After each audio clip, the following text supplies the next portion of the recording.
Hi, I want to talk about a very important philosophical framework for looking at technology and progress and the institutions that we make in the world.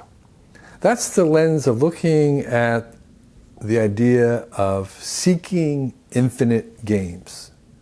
So there's a rough division of the world as sort of games that we play, or interactions, or complicated ecosystems of interactions can be thought of as a game.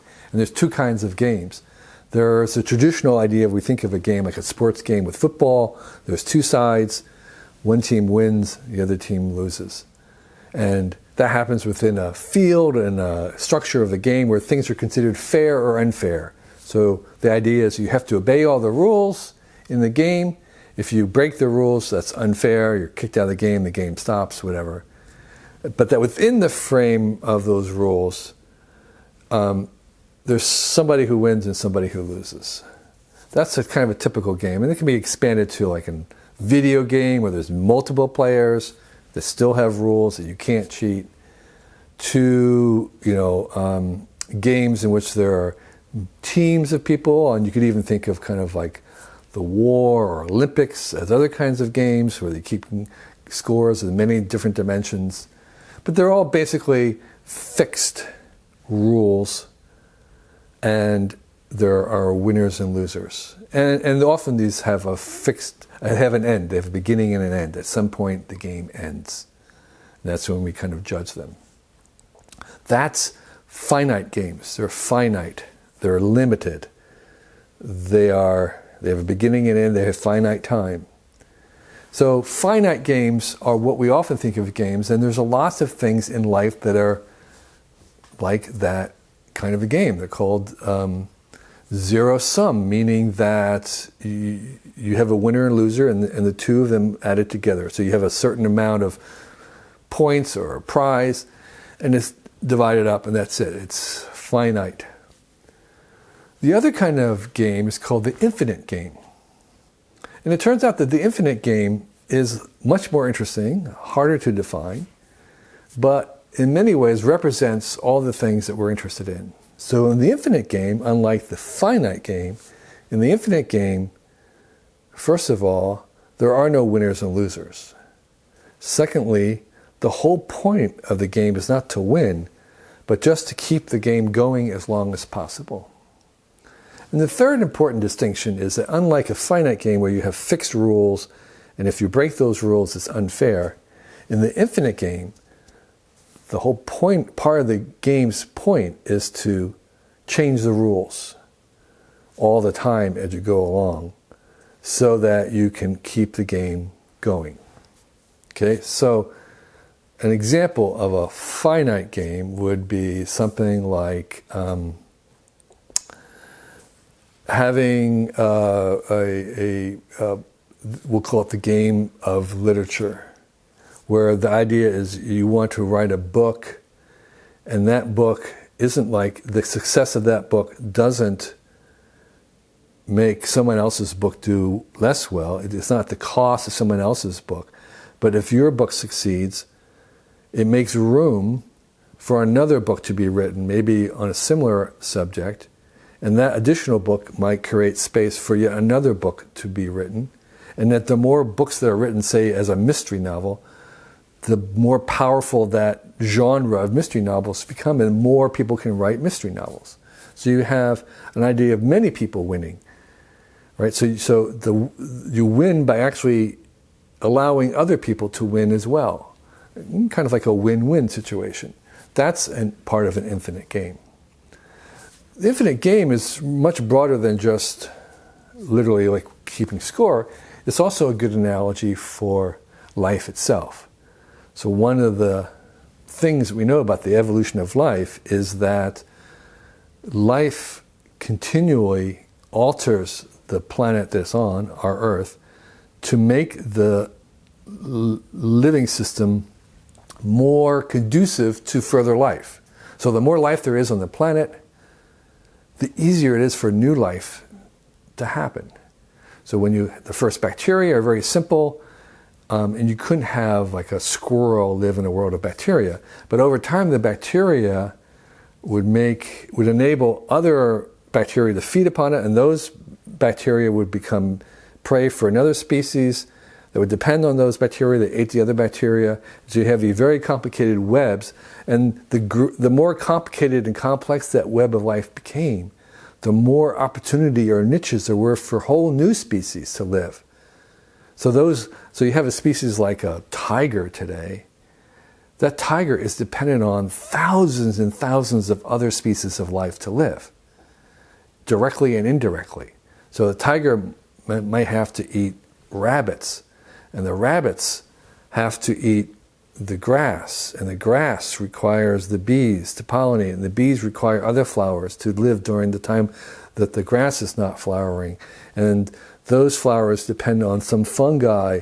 And so you have a web of thousands and thousands of different species that are actually required for the tiger to survive. That's an example of the infinite game, where the success of one species or one player is actually to increase the successes of the others. So that's called a non-zero sum game, because there isn't a total sum. You can kind of have an infinite winning. You can have infinite winners. You can have infinite payoffs. And so technology also operates in the same way. Many, many companies have early on realized that their success is not dependent on their own efforts, but on the efforts of the entire ecosystem, the entire guild of other companies. And so if you're making batteries, or if you're making, say, electric cars, your success as an electric car maker is going to be dependent on the success of the companies that make batteries.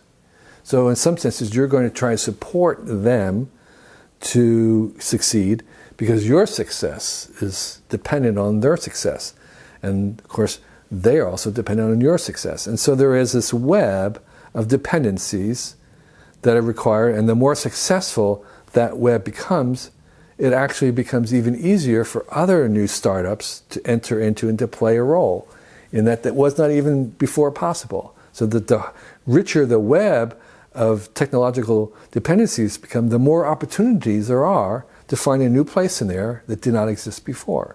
So that means that the game, so to speak, is to keep growing the possibility space in the web of dependencies, because the bigger it gets, the more opportunities there are for new companies, new species to enter in, and the more successful they are, the more opportunities there are for others. So you have this game where winning means to keep expanding what it means to win. You keep expanding the winners, the number of winners.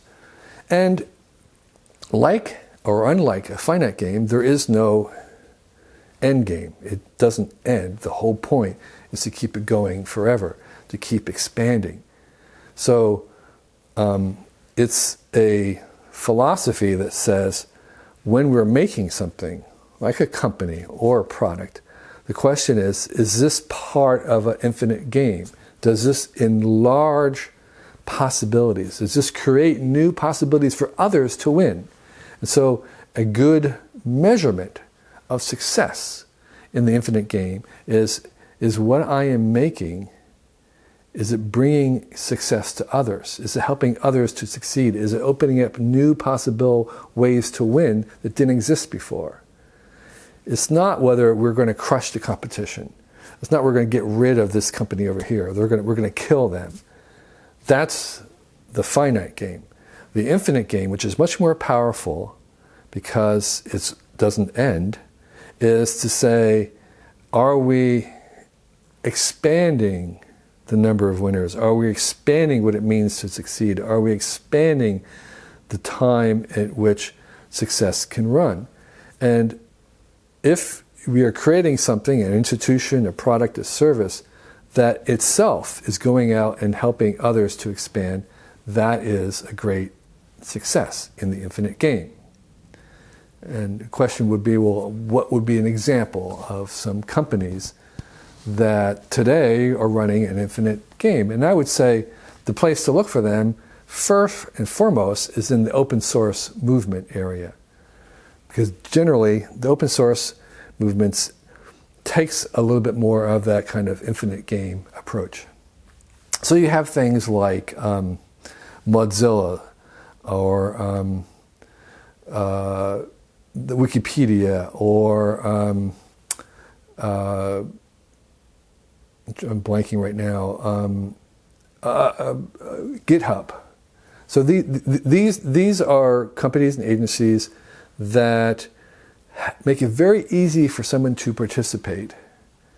They share their services and knowledge widely, and they're really focused on trying to help other people succeed. Another example is WordPress, automatic WordPress, which is used for most blogs in the world. That's an open source project. And they are interested in having their users succeed, because the more users succeed, the more attractive the platform becomes, the more people come on, the more powerful it gets, and you have the usual increasing returns dynamic, which is an infinite game dynamic. And so if you look to the open source communities, sometimes they're called, you see a lot of the ingredients of fostering an infinite game approach to the world. But it isn't just about open source companies, which, by the way, can be for profit. These are not nonprofits. These are companies that are making a profit, that have investors, that give returns, but they're based on the idea that they are open, and what they make can be inspected and improved by the users, and that they are trying to deliberately increase the number of winners in the world. But even a traditional company that is maybe not as open, maybe their IP, intellectual property, is copyrighted or patented, even those companies can take a more open, infinite game approach to the world. And I think Google, despite its size, is actually very, very significant in taking an approach where they are, as much as possible, trying to enable others to succeed and building tools that allow others to succeed, and not really trying to eliminate competition. And so the very way that the Google search from the very beginning worked, it worked on the fact that it was the users who were clicking on links that was training the search algorithm, and the more useful, the more successful users became, the more powerful everyone else became. So they were sharing that success. It was not limited to, we're going to succeed and no one else can. So to the degree that you have APIs, to the degree that you allow those services to be ported to another, those are the degrees in which you play the infinite game. I think Google, as an example, there are certain steps they could take that would make them even more leaning towards an infinite game framework. But overall, they lean more in that direction than they don't lean, or lean to a finite game. And so I think what we want to have in our heads is this idea that we want to structure our lives, our companies, our institutions, even our society, with the idea that we want to, that success is not zero sum. It's not like there's a finite amount to go around. There's an infinite amount. There's an infinite amount of winners. There's an infinite amount of success. And part of what we wanted to do is engineer this so that our success is measured by how many and how well and how long other people succeed. And the point of the infinite game is to kind of keep the game going as long as possible, to keep bootstrapping up to the next level, expand out, bring even more people and success in, have that bring us up to the next level where we expand out and have even more people come in, and then we keep that game going forever and ever and ever in the infinite direction. And that's what an infinite game is.